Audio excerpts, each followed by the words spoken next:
1938, the MGM film studio covers a massive 180 acres. It's a small city, and it's ruled by Louis B. Mayer, a man known for his unrelenting quest to make MGM the biggest and best film studio in the world. The Wizard of Oz is a unique entity. As great as those MGM musicals were, it's a step beyond. It was very carefully thought out. It was incredibly ingenious in the way that they put it together. That's a landmark achievement. That is an absolute landmark achievement. But even for MGM, The Wizard of Oz was a monumental gamble. There was no template. You couldn't look back historically and say, look, here's a fantasy movie that was done in color with these big stars playing fantasy characters. You didn't have that to aspire to, so it was more of a gut-level decision to move forward with this project. For Louis B. Mayer, The Wizard of Oz was a chance to demonstrate that MGM was the master of worlds, both real and imagined. In modern film studios, most people on the lot are hired for a single film.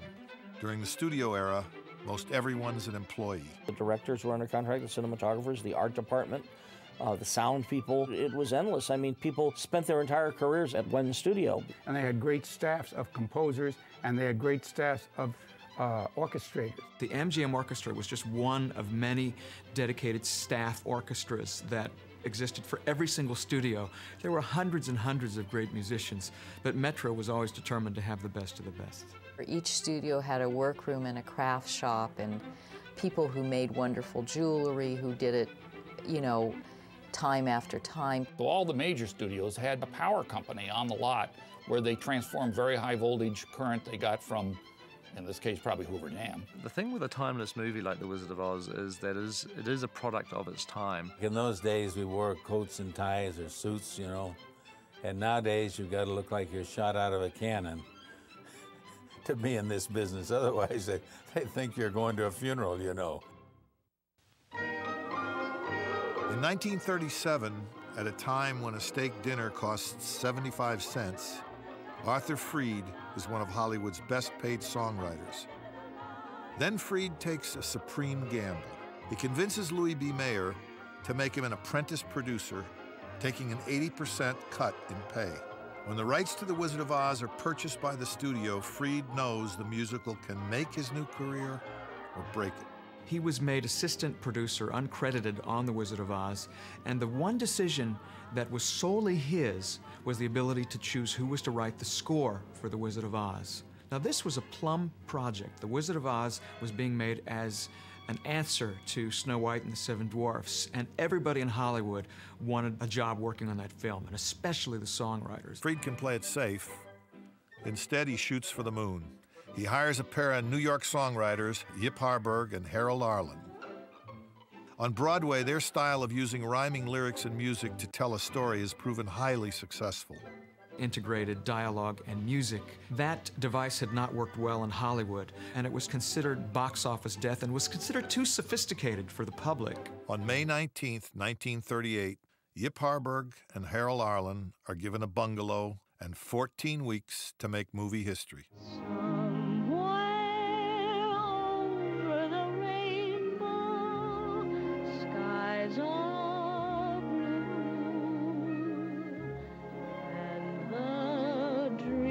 That you dare to dream really do come true. When she opens the film with Over the Rainbow and you hear that sound, it's just so beautiful.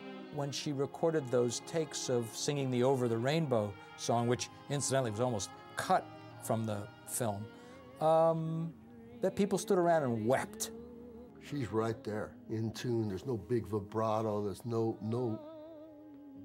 worn out sound, nothing. It's one of the great pop voices in history. And the song is perfect, absolutely perfect for the picture. And it's, you know,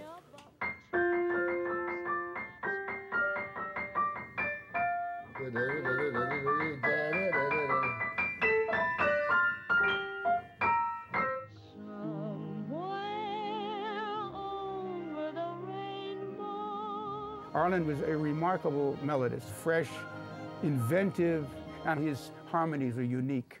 I would dance and be merry. Life would be a ding-a-dairy if I only had a brain.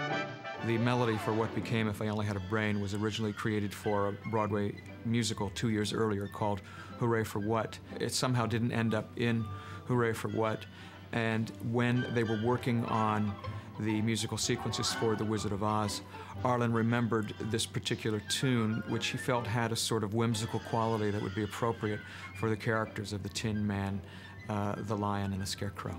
The songs sung by each of the individual characters are wonderful ways to reveal their character. And if I only had a brain, if I only had the nerves, if I only had a heart. The characters were able to explain what they were really lacking, and it was the same song each time, but it was treated quite differently, and it almost felt as if it was a different song every time. Then I'm sure to get a brain, a heart, A home. the knife. Bert Lahr was hilarious. He had a Brooklyn accent. He didn't say the nerve. He said, if I had the knife. It was just, I don't know, to me, hilarious. And I thought when he sang, I'm the king of the forest, I could die. I could hear that over and over again. I were king of the forest, not queen, not duke, not prince. Playing on words is something that Harburg was a master at. You're off to see the wizard, the wonderful Wizard of Oz. You'll find he is a whiz of a whiz, if ever a whiz there was. If ever a whiz there was. I mean, that's beautiful stuff. Because of the wonderful things he does. I mean, it's brilliant. You're off to see the wizard, the wonderful Wizard of Oz. The songs were always used lyrically and musically as well, a way to advance the story and let you in on what was going on with these people. The wind began to switch, the house to pitch, and suddenly the hinges started to... let's start again. That was a bad start. 2058, take 19. Much of the credit for adapting Harburg and Arlen's music into recurring motifs falls on the shoulders of MGM orchestrator George Bassman. He took a little bit of the accompaniment in If I Only Had a Brain and turned it into a whole piece. Ba-da-ba-da-ba-da-da. George Bassman was able to take that secondary motif and develop that as the Tin Man's dance music. He just took that phrase and played with it, turned it all different ways, and he was so proud of having done that. If you just look at the Tin Man without music, you can see that he's really not made out of tin. It's kind of a metallic colored cardboard suit that this guy's wearing, and it's a little bit silly, but he used anvils and wood blocks and muted brass to accompany the dance of the Tin Woodsman, and especially when his pipe situation blows smoke, you know, and it beep, beep. Another aspect of the music comes from classic musical pieces that were integrated into the underscore. Sound hadn't been around that long, and the era of the silent films used a lot of classical music, so it's quite common actually to use classical themes, classical music in films at that time.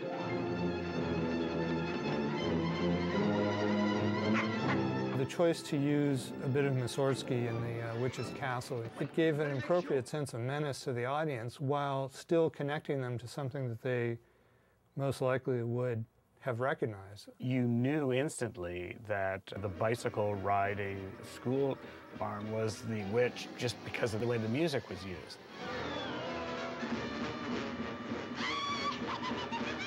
When you saw that evil witch flying on her broom and everything, you were dum-da-dum-da-dum. If they had made another choice, suddenly the winged monkeys would no longer be menacing. They would be, you know, like little puppy dogs or something like that. Now fly! Fly! One key element in the musical success of The Wizard of Oz is the application of a breakthrough technology, lip syncing.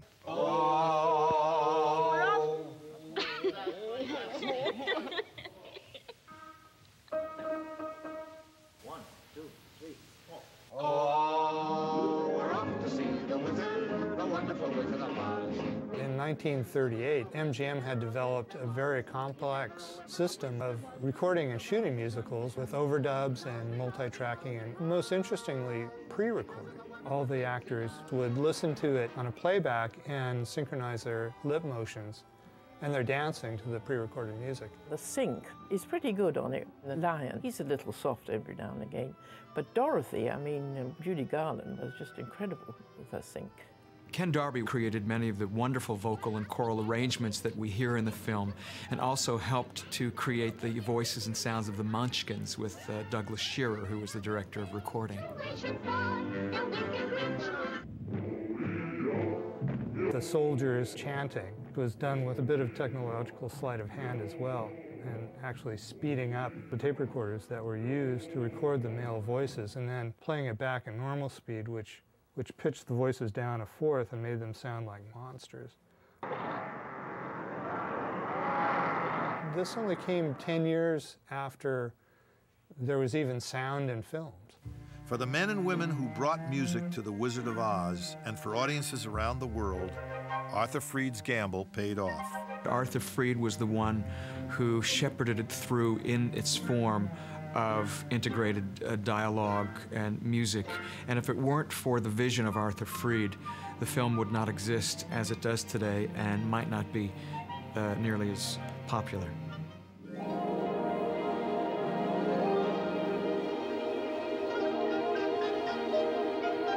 But for those whose task it was to create the places in the book, getting it wrong is a very real possibility.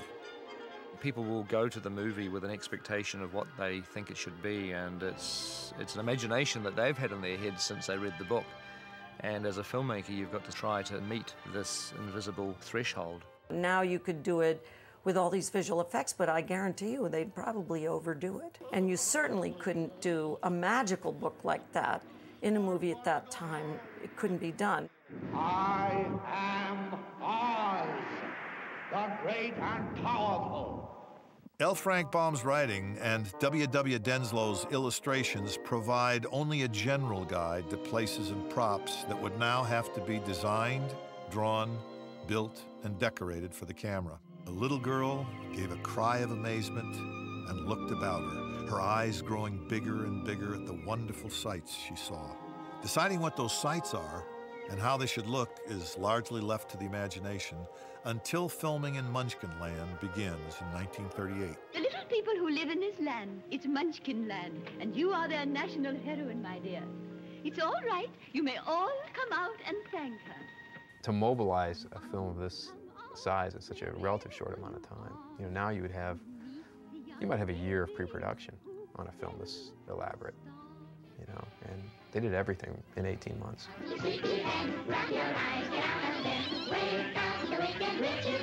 In building Munchkin Land, the artists drew inspiration from their own childhoods, designing mushroom shapes for the houses and a lollipop-like swirl for the start of the yellow brick road. Special features like weird trees, you love getting that in a script because that gives you a chance to use your artistic abilities. Ouch! What do you think you're doing? The simple tools that you have is your brain and your wrist and a pencil. Pretty soon out of a few scratches comes a big castle. Her castle was very interesting to me. When I saw her fly out of her turret, I thought, well, how very Darth Vader this is. It's very gray, it's very stoic, abstract expressionist.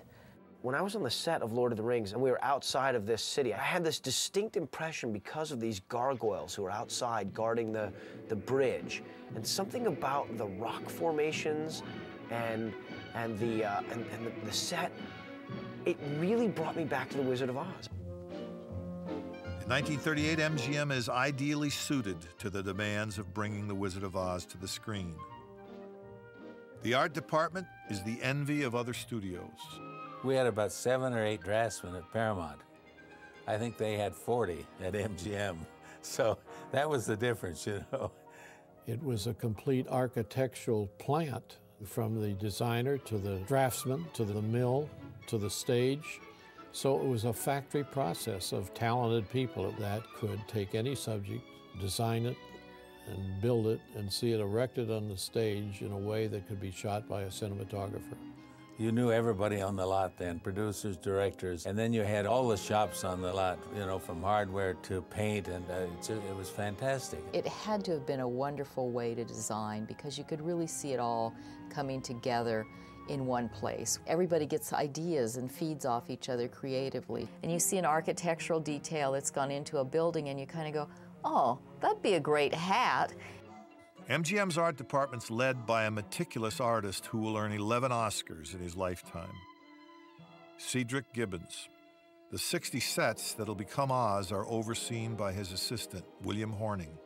William Horning was a strict architectural designer. He would look at every drawing and make sure that the 1/8 scale matched the 1/4 scale, matched the 3/4 scale size drawings. So when they got down to the mill and carpenters started reading those drawings, they matched. So it really was an architectural firm with a artistic touch. Complicating Horning's task is the fact that every scene in the film will be shot indoors. But no stage is large enough to create the massive cornfield where Dorothy meets the Scarecrow. This is accomplished through some masterful painting on an enormous backdrop, 25 feet high and 400 feet long. George Gibson, that handled their scenic department, was himself one of the fine watercolorists in this country. He didn't see the big canvas of a backing as just that. It was another enlarged fine art painting. If you look close enough, you can see the painting and whatnot. But it's okay because there's a combination of a theatrical approach to making that movie and a cinematic approach. It takes Gibson and 12 fellow artists 3 weeks to paint the cornfield. But many scenes require an even larger vista. In contrast to the cornfield backdrop, the road that stretches into the distance is actually less than 5 feet long. Known as a matte painting, this is just one of many that were used to spectacular effect in the film. It's beautiful, isn't it? Just like I knew it would be. Let's hurry. Yes, let's run.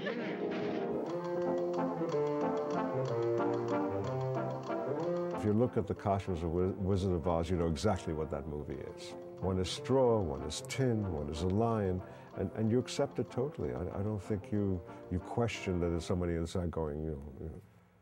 Ray Bolger, when he danced, you didn't feel he had a bone in his body. And that is the success of the Scarecrow costume. It has a feeling of nothing inside except straw. Well, the Cowardly Lion, which was always one of my favorite characters, film and makeups, played by Burt Lahr, and the makeup was applied by Charlie Schramm.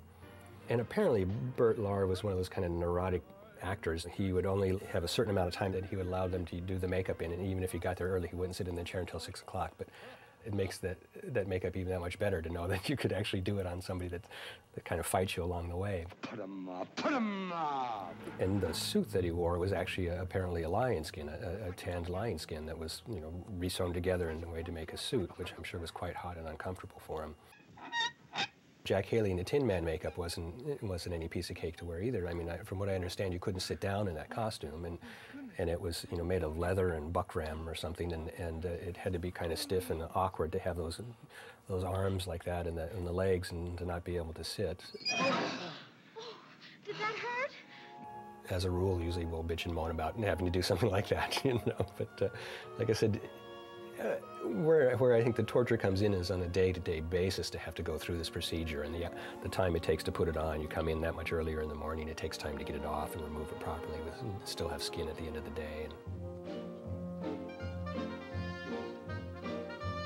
Among Hollywood's most renowned costume designers is MGM's Adrian. His largest design challenge is creating the clothing worn by Oz's smallest inhabitants. He understood scale for the Munchkins. By making everything larger, it made them smaller.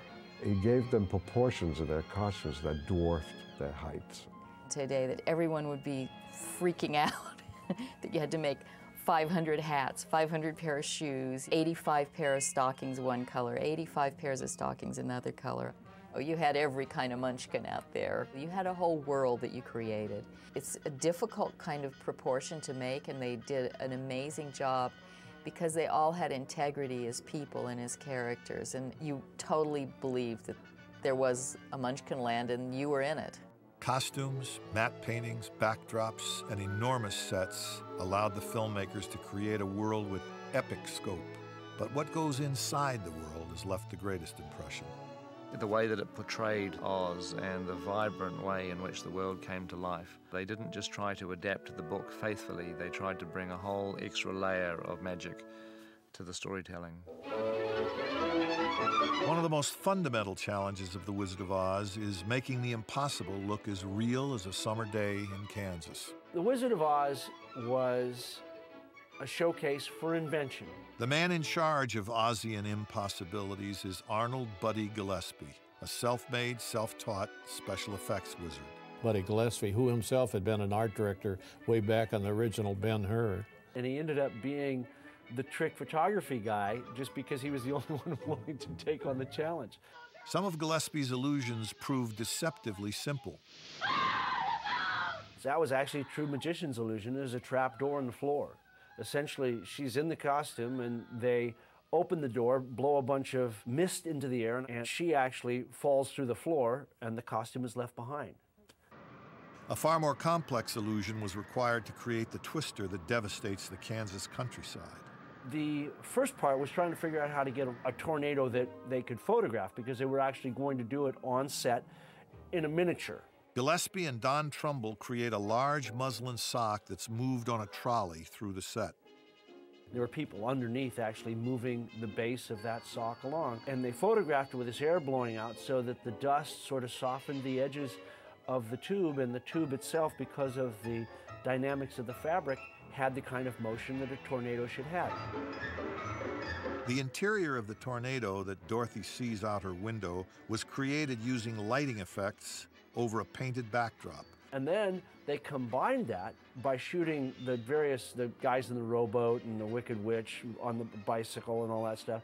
Those were all shot against neutral backgrounds and double exposed. Now we have computers that create things, and you can copy things digitally and replace something and put something on a frame. You can put it frame after frame after frame if you want. But in those days, you had to plan it in your head and think about it, and then send it to the laboratories who would actually do it. And you probably wouldn't see it for 2 or 3 weeks after you'd ordered it. Not so fast! Go away and come back tomorrow. Instead of a screen, the disembodied head of Oz is projected onto smoke, giving the static figure a life of its own. I am Oz, the great and powerful. It's so simple, and it's truly smoke and mirrors, because in fact the guy's behind the curtain and he's... Think yourselves lucky that I'm giving you audience tomorrow instead of 20 years from now. Oh. Today, effects like these would be created using computers. In Gillespie's day, the effects are developed through hands-on experimentation. The Surrender Dorothy effect, they were shooting up through a glass table, essentially, with a guy with a syringe who was squirting dye or ink or something into it, and then they would blast it with white opaque water to make it disperse. And that's just absolutely brilliant. You know, at a time when, what do you have? You have what you can go to the hardware store. And even the hardware stores weren't that great then. The Wizard of Oz is an absolute milestone in visual effects filmmaking. There is ingenious visual effects work and incredible imagination.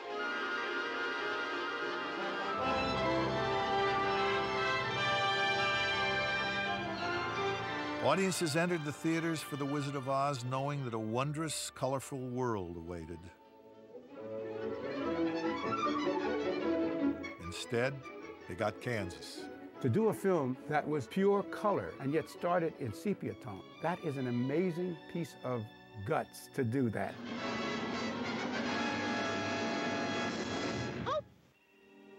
The way that they decided to use black and white and then have color when Dorothy arrives in Oz, that was flamboyant. It was an imaginative, incredibly clever way to use Technicolor, which even at that time was a very new process. Technicolor. It would help transform Oz into a brightly colored fantasy. In the words of director Victor Fleming, Munchkin Land. It's the most colorful sequence, I believe, that has ever been screened.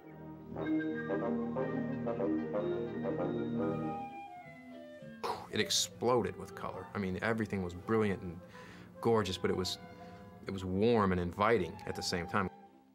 But while Technicolor provides a feast for the eyes, it also became the single biggest challenge to getting the film made. The Wizard of Oz is a showcase for Technicolor because they specifically named Emerald City, the Yellow Brick Road, the Ruby Slippers. All this is story material which is told through the color. Technicolor in those days, it photographed the ruby slippers kind of orange.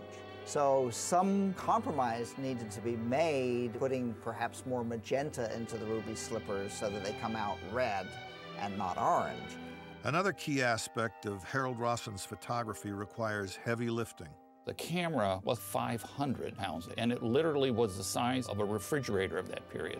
When you look at Oz, there are a number of really grand camera moves and crane shots. You have that feeling of choreography of the people and the camera together, and the camera is floating over them. You know, moving this 500-pound camera becomes a serious effort. You've been more trouble to me than you're worth, one way and another. The rating speed of the film was ASA 8. Which, considering that today we walk around with 400 as our standard, it is just astounding the amount of light it took to deliver the images with the depth of field that they have in this picture. They had to go back to arc lamps, which they had used in the silent days. Of course, with all that light comes a lot of heat, and that's further compounding a person in makeup or in costumes, or the poor guys that were in the monkey suits hanging from the grid. When you think of Burt Lahr in that lion's outfit and all of the hair around him, and Jack Haley in the Tin Man, my heavens, and they had unceasing heat, no air conditioning. And the arc lamps burn carbon arcs, like a searchlight, and they put out smoke. And it was only when they'd stop to reload the camera, they'd open the studio doors to clear the smoke from the arc lights out of the studio, and the poor actors would gather near the doorway and hope to get a bit of a breeze on them. Undeniably difficult, outrageously demanding. Technicolor was a light-sucking, energy-sapping exercise in frustration. When you see it on the big screen today, you go, aha, glad I don't have to beat that tomorrow. But when combined with the direction of Victor Fleming and the talent of Harold Rosson, Technicolor did more than simply photograph a fantasy. Oz became Technicolor, and Technicolor became Oz.